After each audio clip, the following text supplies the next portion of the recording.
Lawrence Snow here, and welcome back to highintensitybusiness.com, the podcast where we discuss high intensity strength training and provide you with the tools, tactics, and strategies to help you grow your strength training business. This is episode 331. Today's topic is mindset. Everything starts with mindset. If you can upgrade your mindset, it will have a huge impact on your business and life. I couldn't think of anything better to talk about this subject with than Luke Carlson, who is CEO and founder of Discover Strength. And Luke, welcome back to the podcast. Great to have you as always. Lawrence, it's always a pleasure to join you. So thank you for having me. Of course. So I was just having a think the other day, and I think I had a conversation with someone who actually explicitly said to me when I asked them what one of their biggest challenges in their business is. They said, it's getting in my own way, and it made me laugh because it's something I've not necessarily had a lot of people tell me that they are getting in their own way, which would say to me that they're quite self-aware. But when I hear someone struggling with their business, I often think, wow, you have it all. You have amazing training knowledge. You're really smart. You could really just blow right past your goals if you wanted to, but you're the constraint. You're getting in your own way. And most of the time, I don't think they realize that.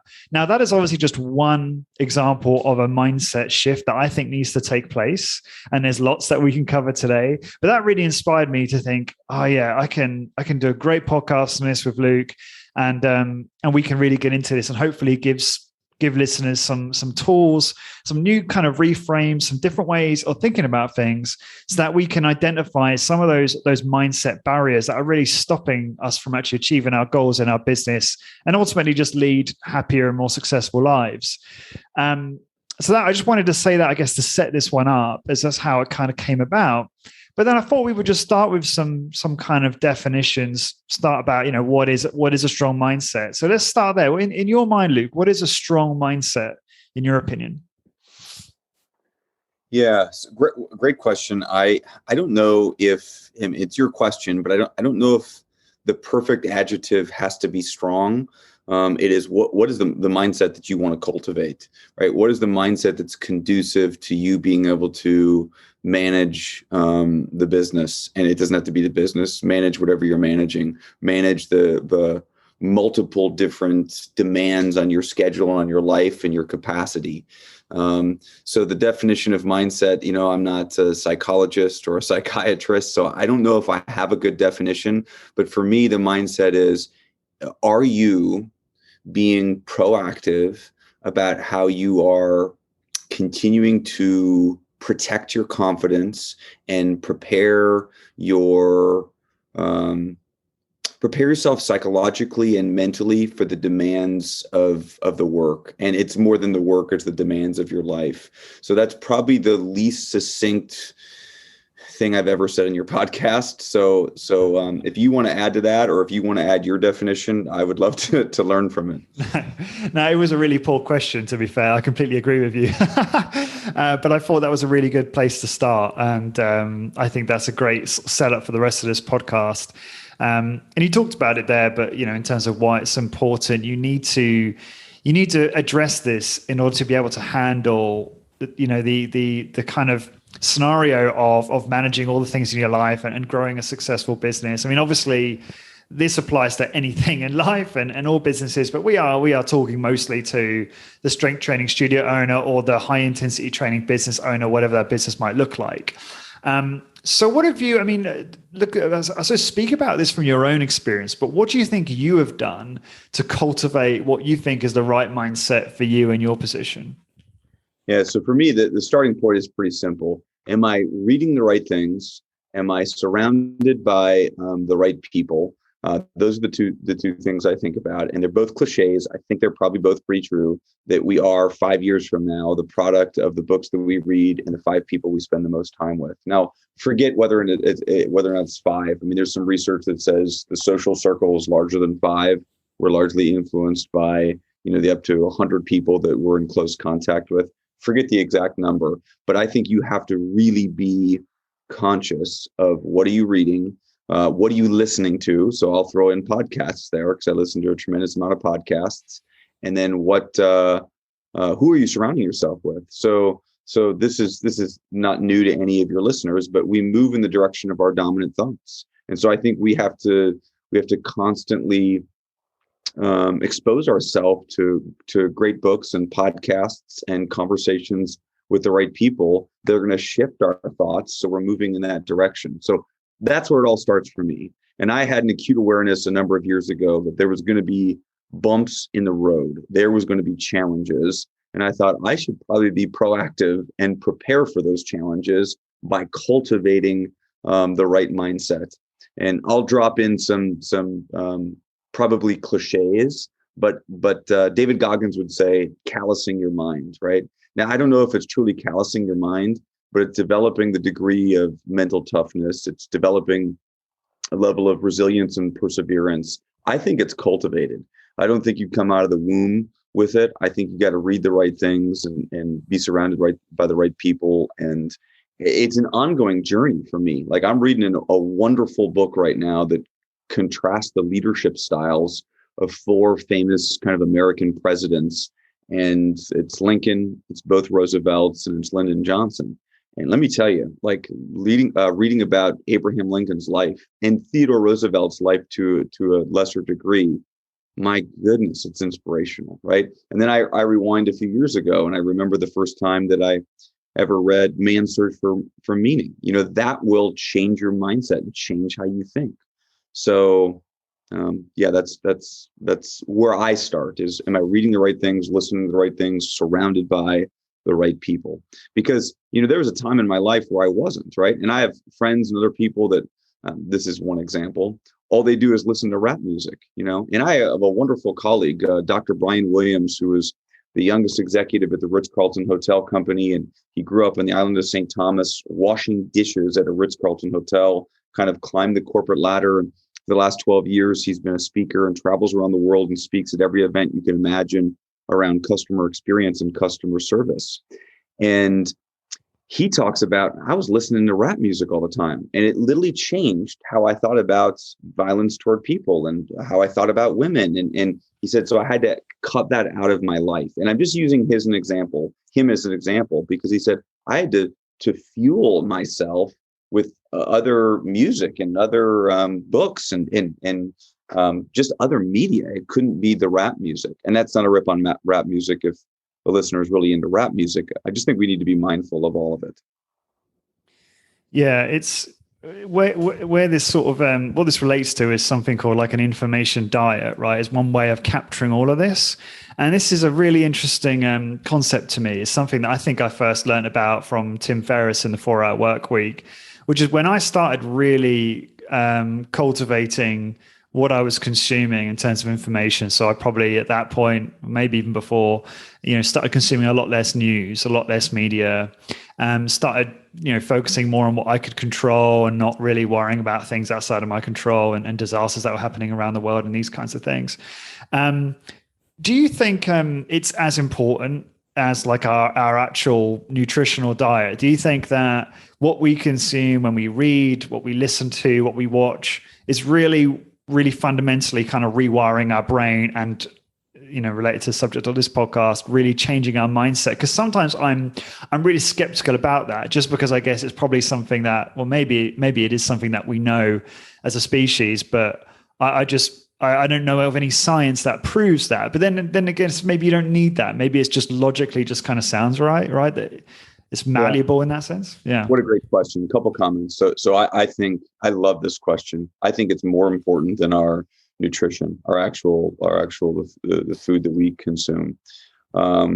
So I love how you framed it up. I think it's so incredibly important. I was just talking with a friend a week ago. Exactly a week ago. And she is a brilliant neuropsychiatrist at the Mayo Clinic. She's one of the smartest humans on earth in her field. And she said, the throne of your mind is not going to stay vacant, right? The throne of the mind has to be filled by you. You have to decide what's going to sit in that throne. Because if you don't fill it, if you're not intentionally filling it, something else will. So I completely agree with your assumption, with your statement. And anecdotally, I've seen it happen so many times. I've seen people's lives change. And when I say lives change, professionally, they just went to a totally different level by what they consumed. I don't think they were off the charts in terms of innate IQ or EQ, but they read the books, they attended the seminars, the webinars, the conferences, they listened to the podcasts, and the person just changed, and their capacity grew massively. And then I watched other people that seemingly had the same amount of IQ and EQ and innate ability, and they didn't grow and they didn't evolve. And it's not for me to judge whether or not, that latter example, if that was a great human being, right? They just didn't grow and evolve because they weren't constantly surrounding themselves with the right books and the right podcasts and so forth. So I think it's wildly important, and I've seen it happen so many times with people around me. And I've seen people progress in their career where I think, hey, you are in trouble. Like you are not consuming anything new. And Adam Grant has a great quote around this, that we all have to-do lists, right? But we need to learn lists as well, because if you just have to-do lists, you become productive, but you don't get any better. You don't actually create great work. So we need to balance our to-do list and our to-learn list so we can really do great work at a prolific level. Now, I know that's not the foundation of mindset, which is our topic today, but I think there's some synergy there, right? We do have to continually fuel ourselves with the right media.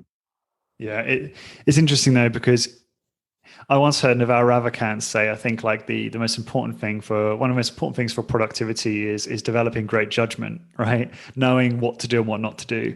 And the irony of what you said is well, if you learn how to develop great judgment, then your to-do list will be way, way more efficient and probably a different selection of activities and tasks, right?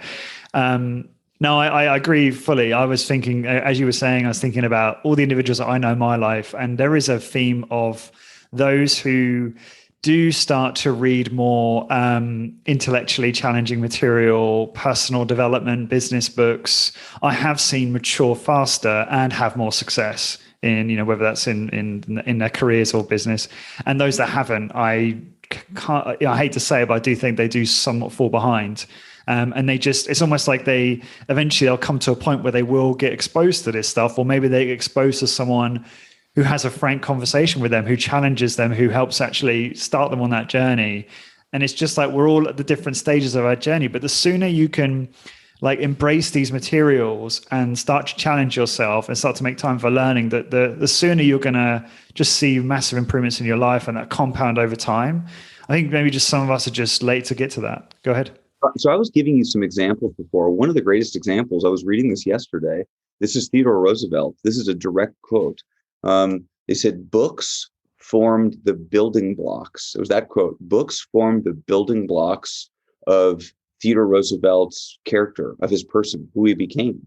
And he would have said that he was nothing without the books that he had read. And so I think that's fascinating. I read that over and over yesterday. I thought, this is absolutely incredible. And, I'm embarrassed to say that I got to reading history too late, much later in my own life.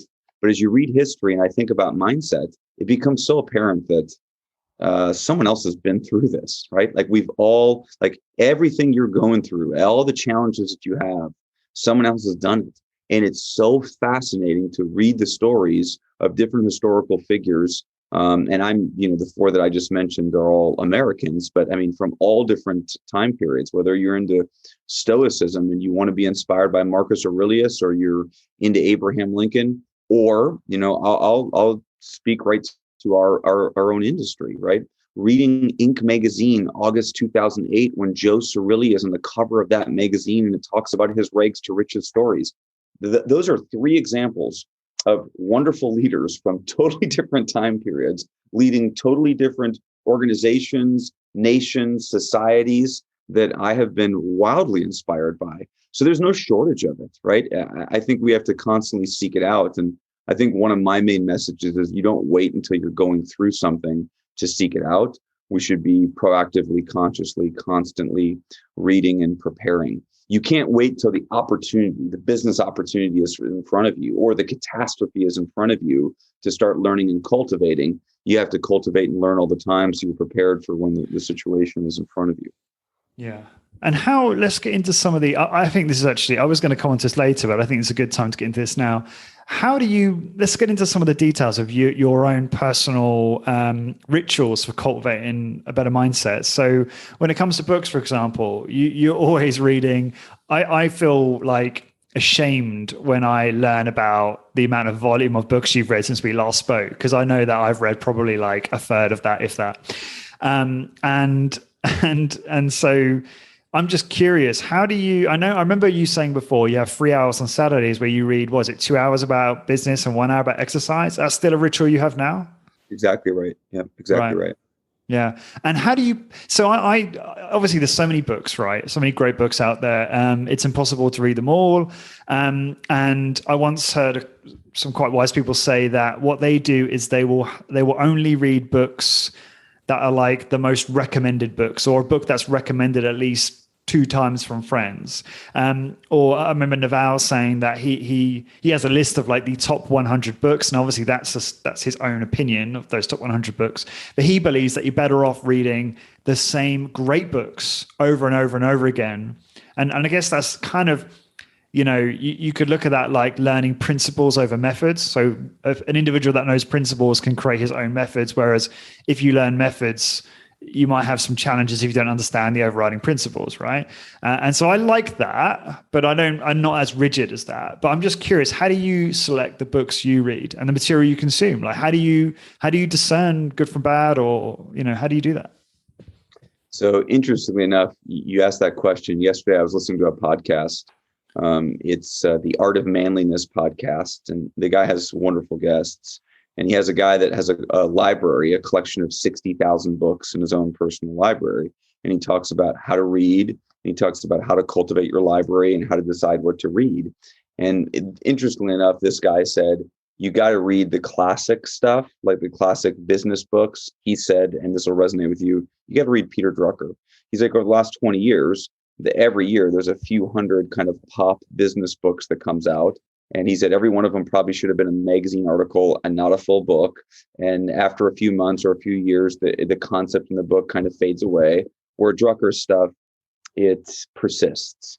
It is so foundationally important to our understanding of business and management and leadership. So I thought that was an interesting comment that he had, that don't have a bias, the newness bias, right? So the book that's out on display at Barnes and Noble is a new book that you have to get. And so I think we need to be aware of that. So for me, here's how it works. I love walking into a Barnes and Noble and walking around. Barnes and Noble's a bookseller, and just kind of looking at what I would be inspired by. And I take photos of books that should be in my library, that I should be thinking about. So I was just as we record this right now, I'm in San Francisco. I was in New York last weekend, and I love the Barnes and Noble on Fifth Avenue. I have to go in there and take photos of books. And I have all of these photos of covers of books in my phone. So then if I hear a recommendation from someone else down the road and it aligns with one of those books that I'd taken a photo of, to me, that's like, okay, I had an interest in that and somebody else mentioned it. But the main thing that I'll rely on is recommendations from other people that I trust. And every time they give me the recommendation, I always say, thank you. There's nothing I cherish more. There's no greater gift than a book recommendation from someone else you really trust. So this guy's a retired executive at a huge Fortune 100 company in the U.S. that happens to be based in Minnesota. He emailed me out of the blue and said, "This needs to be your next book."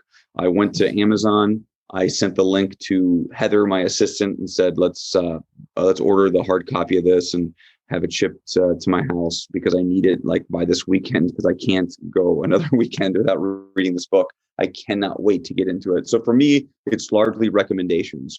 But those recommendations come from trusted friends, advisors, colleagues. But they also come, you've been there, you're listening to a podcast and someone mentions this book, or you're reading another book and someone mentions a book. And I think, okay, I need to, at least go to Amazon and take a screenshot of this so that I can order it when I'm ready. I have a problem where I want to buy the book right away and start reading it. And then I'll literally have 6 books going on at once. And that's not good for my mental health. So I have to force myself to finish the book that I'm currently reading before I start another book. And you mentioned before, Lawrence, that you think that I read a lot of books. I am not enamored at all by the person who's churning through a tremendous amount of books. I want to read less books and really internalize them and understand them. So I have a goal each year for how many books that I read, but it never says I'm reading this many books. It always says I'm reading and studying this book because I want to get it. Like I know so many people where they read the same book I did, and I said, "What'd you think of it? Let's talk about it." And they have no retention of anything that was in the book. And maybe that's a sign that I was just more into the book, so I retained it more. But I think, did you skim the book or did you really, really read it? And some of these books, you got to read and internalize it. Like you have to study it. Now, you mentioned before, you suggested you should reread some of the classics. I struggle with that. And I've read so many books where I thought, when I'm done with this, I am reading it again because I love it. And I never do that. I think there's 3 books that I reread. I reread Patrick Lencioni's 5 Dysfunctions of a Team every December. My whole leadership team rereads it. And then we always talk about how every time we reread it, we learn something new out of it. And I read it, the actual physical book the first time. And now every time I reread it, I don't read it. I just listen to the audiobook. And it's written as a fable. It's a business leadership fable. And it's like you're watching a movie. It's just awesome. So every December, we all do that. So that's one. I've reread that, I don't know, 8 times or 9 times. And then the other one that I'm in a habit of rereading now is Donald Miller wrote a wonderful memoir about, I guess it's about his life called, what in the heck is that book called? A Journey of 1,000 Miles or whatever. It's something like that, isn't it? A thousand miles in a million years, or a million miles in 1,000 years, a million miles like that. Yeah. And it's so good. And now it's my habit on January 1st to read that book because it's just a great way to start the year. And it's awesome. And I've only done that a couple years in a row now, but I will continue to do that. But the rest of them, I can't tell you how many great books I've read. I'm going to reread this, and I'm not going to because I'm enamored by chasing the next book. And I know we kind of went down a little bit of a rabbit hole there on just books, but books are such a large source of my inspiration. It's not because of the book. It's because I've never met Abe Lincoln, right? He's not around. I can't talk to him, but I can read everything that's written about him. And, I look at my list that I have, and I can't wait to read Walter Isaacson's Da Vinci, right? Like I don't know anything about Leonardo da Vinci, and I want to. And obviously I've read the Steve Jobs book by Isaacson and the better Steve Jobs book that was written more recently called Becoming Steve Jobs, which is an unbelievable read, maybe one of the best, if not the best business books ever written. So, but I didn't know Steve Jobs. I never got to meet Steve Jobs, but I feel like I get to know him and learn from him. Bob Iger, who's a longtime CEO of Disney, right? Like he wrote a book, and you could read that book, and I felt like I was going to meetings with him. Like you were actually in his journey when he was 25 years old and 40 years old, and how he was making decisions. And then what I do, so we're talking about mindset. The next thing I do is in my gratitude journal each day. I use the 5-minute journal. And you're talking about 2 things where they're affirmations for the day. And I'll pick the mindset that I want to take on that day. I'll say, today, you got to channel your inner Alan Mulally, or you got to show up in this meeting like Abe Lincoln, because Lincoln had just this way about him, and that I don't naturally have, and that I would love to be more Lincoln-like. So I think reading some of these great historical figures, and yeah, Bob Iger's alive. He's not maybe a historical figure, but sometimes it could be Joe Cirilli, right? How am I channeling that for the work that I have that day, or for the challenges that I have that day? And I keep saying work, but like, for example, this Saturday is my parents' 50th wedding anniversary, and the whole family is coming to town from all over the place. And we're doing a big boat cruise on Lake Minnetonka, and going to have dinner, and I'm going to give a little toast. And my brothers joked, and they said, hey, you have a 30-minute time limit on the toast. And Sarah, my sister-in-law, is in charge of playing the wrap it up music, meaning stop talking. And I won't do a 30-minute toast. It'll be like a 3-minute toast.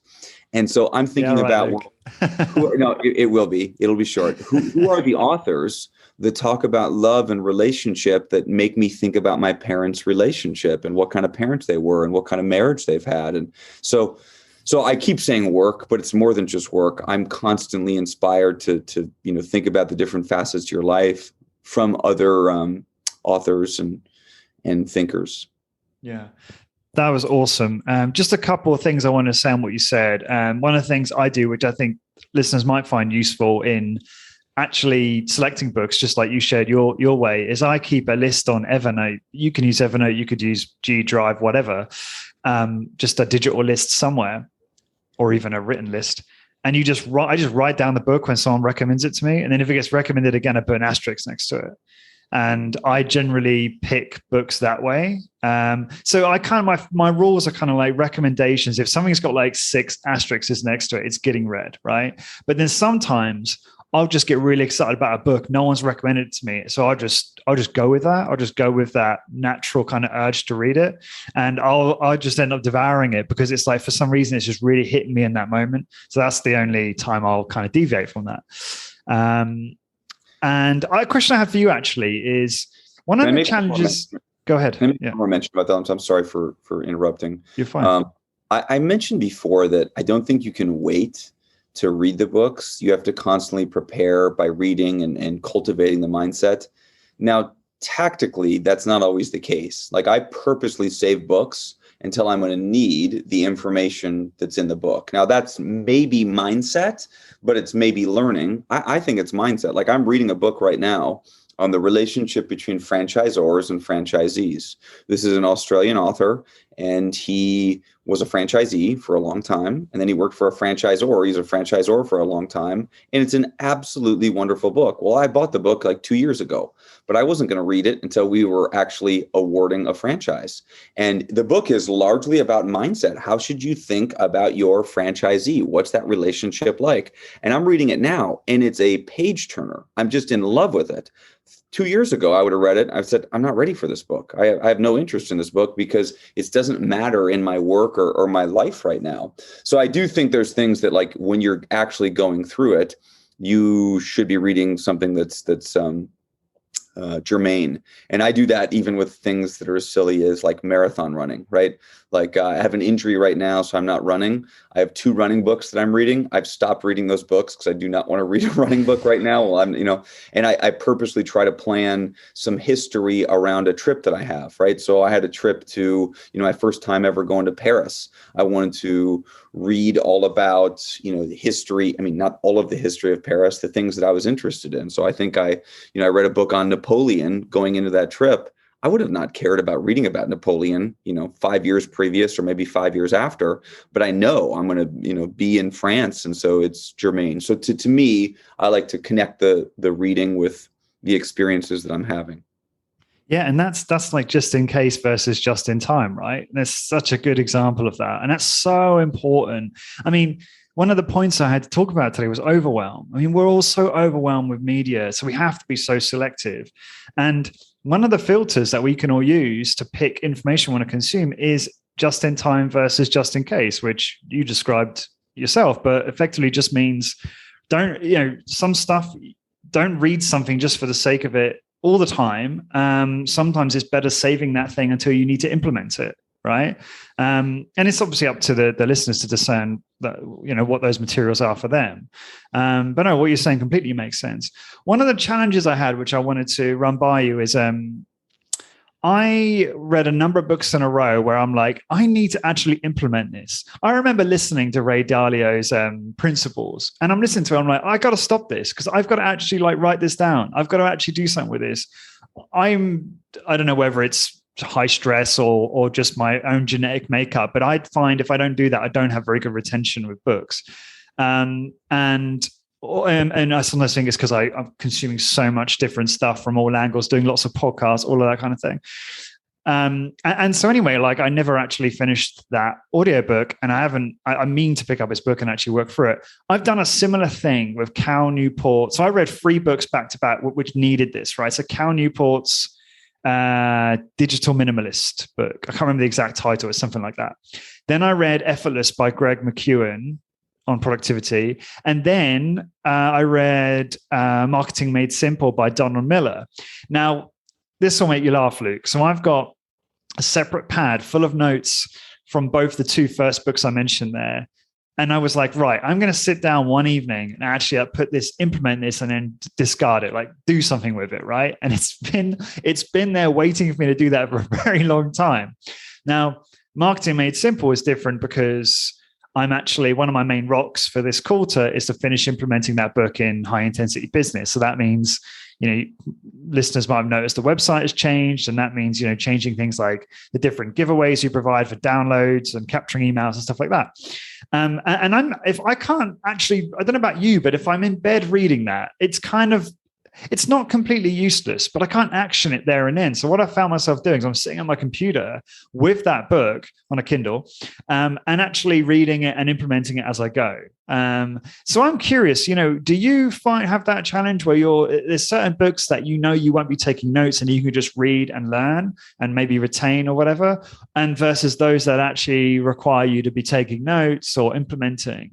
How do you deal with that? Yeah, how do you manage that? Yeah. So for me, it's, do I buy the physical book or do I listen to the audio book?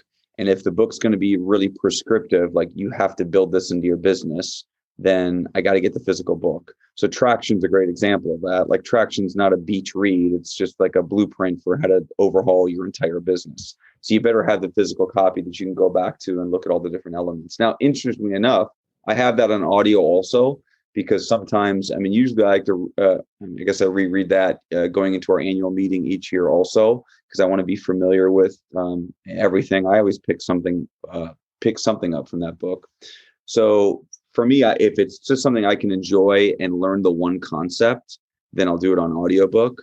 If it's something where it's going to be super prescriptive with all these different steps. A great example is Marketing Made Simple is like a blueprint for how to market. So I think you got to buy that physical book. I bought that physical book, right? And most of Donald Miller's books, his business books, fit into that category to me. So I try to be really intentional about that. Now, sometimes there's something that's kind of in between. I'm reading this Leadership in Turbulent Times right now about 4 presidents. And I did it on audiobook. And I think the main reason I did it is it's like just a massive book. And I wasn't going to, it's not like principle after principle, it's just stories. And so occasionally there's a quote in it that I feel like I have to write down, and I'll write it down. But otherwise I'm on a long walk listening to the audiobook, and that's okay. And I think, well, I want to capture this one idea. Maybe I'll email it to myself literally as it's, as I'm listening to it. But I just try to be intentional on which I'm actually, if I'm buying the physical book or I'm listening to the audiobook, because Lawrence, I'm a highlighter. I cannot read a book without a highlighter. Like I got to a pool, I was at, the pool reading a book, and I was there for 30 minutes. My highlighter dried up, and I said, okay, I guess I can't read anymore. And I had to leave, it was like the end of the world. And, my family makes fun of me when I'm up at the family cabin that, okay, you're out in a floaty, in the middle of the lake with your highlighter, don't get your highlighter wet. Because you won't be able to read anymore. So I need to highlight, because that's the stuff I want to come back to and understand. And just by slowing down and highlighting it, I think I probably have a little bit better retention on that content. There's 2 things I want to say on that. One is a really good technique, which I learned from Tim Ferriss, which I think is great, is actually creating an index in a book. So you will, as you go through and highlight passages, you can then start creating an index on the first page or the front cover or the inside of the front cover. And you can put the page number and just some kind of theme that will trigger that in your mind. Like you'll know what that is straight away. And then you might have like, you won't have like 1, 2, 3, 4, 5. You'll have like 1, 6, 17, 32. And they're just the key themes that really stood out for you and that you found useful.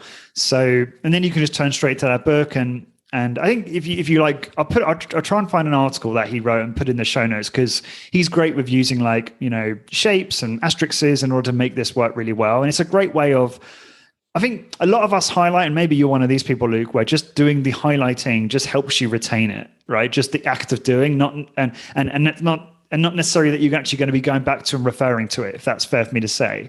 Yep. And that's one way you can do it, but this is just another way. I do this for my own actual, I'm always going through like one pad at a time for, just everything in my life, business calls, podcasts, everything. And it's kind of like, I process it over time, and then I tick it off and I know, okay, that's all been dealt with. And even in some of my pads, I'll do that. I'll do like an index just so I can go back to it and find things. The other thing I was going to ask you, and this is a little bit off topic, I would be fascinated to hear, what do your family think you're not very good at? And let me expand on that so you can think about this. What do you often get stick for? What do they take the mick at you for? And what do they identify to you as like they mock you for or think you're not very good at? Because I think we all put you on a pedestal, Luke. We all think you're the perfect human being, or maybe we all don't. But I put you up there quite a lot, and so I just love to hear what other people say about you, and your family are probably the best example for that. Yeah. Okay. So they would say that I'm horrible at just right? Horrible at relationships. Now. It's just because, my parents have a wonderful marriage, and I have two brothers, and they're married, and they both have two kids, and they've both married essentially high school sweethearts, and, have great marriages. And I'm 41 years old and have never been married. So they would say, and even my nephews, I have two nephews, they each have a boy that's 7 years old, and they say, when are you going to find a wife? When are you going to find someone to marry you? So, they would definitely joke about that. And then I think they think that I'm probably a little bit too regimented or anal, that I don't have enough balance. They would give me a hard time on that. And then there's a ton of small things, like I have a ton of, small bad habits, like, for God's sakes, can you ever actually finish a can of soda? You have a third or a quarter of the can of Diet Coke always, and walking around the cabin, picking up your Diet Cokes after you, and you have a quarter of the can of Diet Coke left. So there's plenty of things that I get made fun of for all the time. Yeah, that's so and interesting. One of them would definitely be my basketball game. So yeah. Okay. Good to know. All right. So let's just, I'm just looking at my list here. There's a couple of things I wanted to make sure we covered. And obviously this has all been about mindset in a way. And it's been kind of the foundations of it, really. But I have a list here of things that came to mind for me that I hear when talking to studio owners that are just mental barriers for them. And I wanted to start with this one because it's the one I started off this whole podcast with, and I want to just discuss it. And that is getting in our own way, right? And we touched on this in the last podcast, Letting Go of the Vine, that we did together, where we talked about, the genius with 1,000 helpers or 100 helpers who can't quite relinquish control of the personal training business and actually doing the personal training and start building those systems and bringing people into their place and being able to step back and focus on other things in the business. That's obviously a common challenge. And I suppose that's one way that this manifests itself, right? Is people just getting in their own way and not able to do that. Where do you see that happening as well in terms of this theme of getting in their own way? Where do you see that in our industry? I'd love to focus on, the mindset barriers that you have seen, because I've spoken to a lot of studio owners, but you've spoken to more than me and got into probably deeper conversations than I have. So talk to me about that. So what are the mindset barriers, or how are people getting in their own way in the growth of their own studio or business? Yeah, and it doesn't have to just be getting in your own way. It can just be things that you've identified as being like, that's, the reason you're doing that is because of imposter syndrome, or, you're not taking responsibility for failures in your business, or whatever it is, right? I'm just curious what comes up for you as a common theme. Yeah. So this is great. What a great question. So a couple things. First of all, this is the Gary Vaynerchuk. Self-awareness is the most important thing. You have to have self-awareness. You have to know where you're strong. You have to know where you're weak. You have to know who you are as a human being. Socrates says, know thyself, right? So you have to know yourself, right? And you have to have you have to know your strengths and weaknesses. And there's a great quote from John Wooden. I think it's from John Wooden, the basketball coach. And Jim Flanagan has it on the wall. It's like my favorite framed quote on his wall of 7,000 things. And it says, don't ever let what you can't do get in the way of what you can do. Right. And that's a paraphrase. It might be, don't ever let your weakness get in the way of, what you're actually good at. So every time I'm there, I just stare at that and I think there's so many things I can't do, but I never fixate on them or focus on them. And if I think I need to have a growth mindset and learn in that area, I'll do it. Otherwise, I'm going to ignore it and charge forward.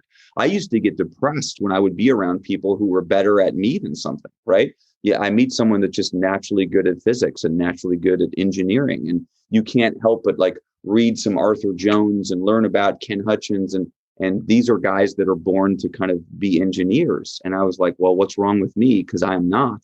And now I understand I don't spend no time thinking about that because I should have other strengths that I can play to. So I think it all starts with self-awareness, and you have to have people around you that ground you, right? So you understand what your who you are, what your strengths are, and you should ask those questions and have those conversations. So I think you have to have self-awareness, number one. Number two, I think one of the biggest things that gets in the way of the studio operator in so many small businesses is this paralysis of inactivity, where what you really need to do is do the next thing. Just do the next thing. We spend so much time, every studio owner, every entrepreneur I talk to is daydreaming about something that is 10 years down the road, or that's so big, or there's a constraint they're focusing on that they're actually not dealing with right now. It's a constraint that they could deal with 5 years from now if things really go well. And that's what they're spending mental energy around.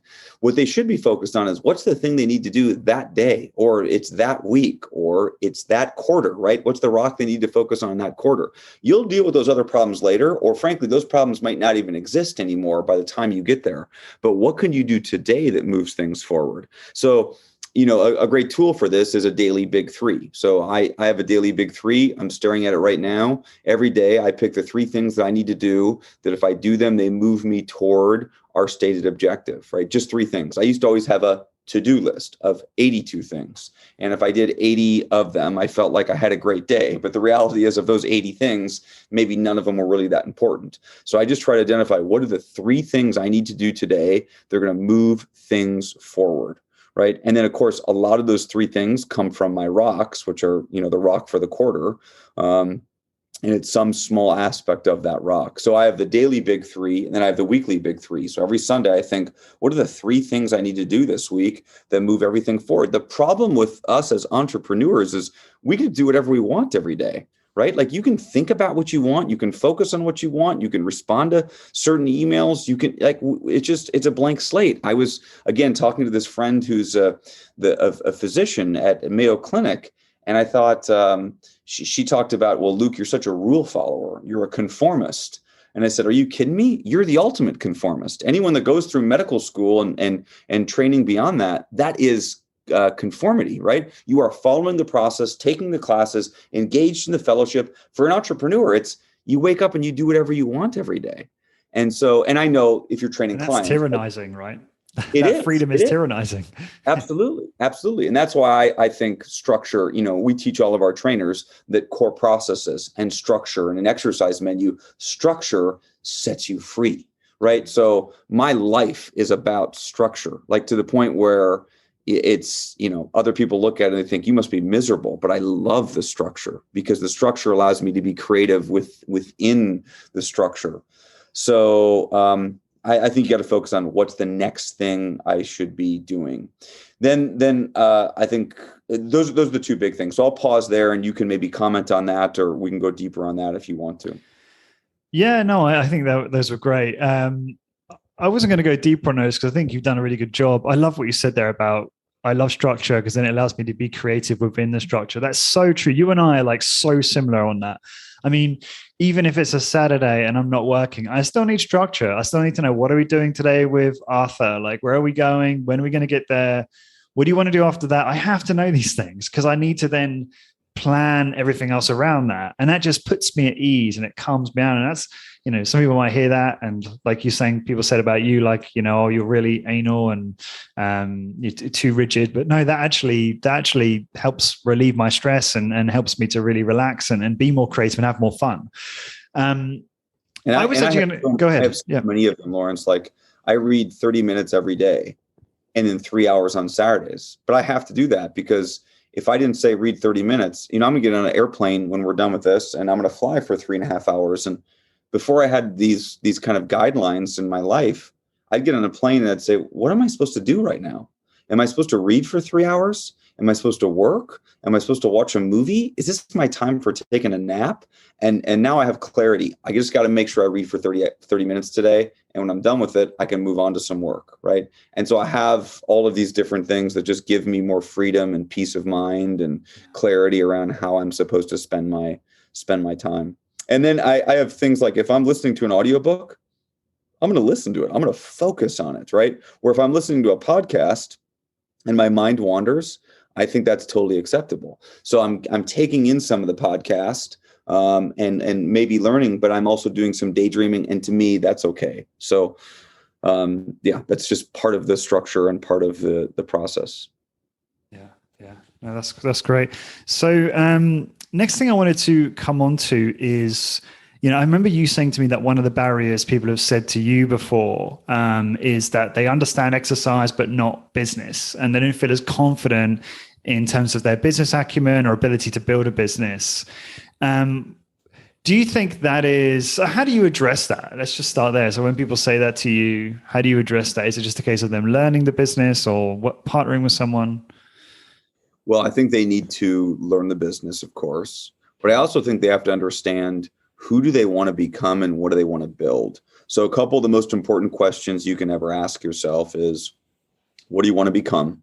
So I remember being, having Discover Strength open for a matter of a few months, like 4 or 5 months.